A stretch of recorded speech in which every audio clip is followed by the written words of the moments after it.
প্রিয় দর্শক, বিশিষ্ট রাজনৈতিক নেতা কাম ক্রিকেট বিশেষজ্ঞ মির্জা ফখরুল ইসলাম আলমগীর ক্রিকেট সম্পর্কে কিছু কথা বলেছেন, চলুন শোনা যাক। এই ক্রিকেটের ব্যাপারে আন্তর্জাতিক রাজনীতির প্রশ্ন জড়িত আছে, আমাদের দেশের সম্মান জড়িত আছে। ক্রিকেটের সঙ্গে আন্তর্জাতিক রাজনীতি জড়িত আছে, আমাদের দেশের সম্মান জড়িত আছে। অনেক বড় ব্যাপার, কিন্তু এটা মনে রাখবেন, অনেক বড় ব্যাপার। নিঃসন্দেহে আমাদের একজন ক্রিকেটারকে অপমান করা হয়েছে। আমরা মনে করি এটা আমাদের দেশকে অপমান করা হয়েছে।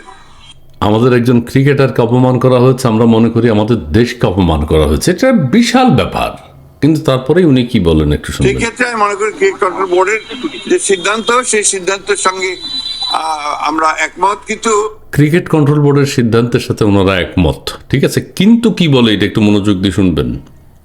একই সঙ্গে আমরা এটাও মনে করি যে ছোটখাটো বিষয়গুলো নিয়ে অল্প জনের মধ্যেই সমাধান করাই হচ্ছে বেটার।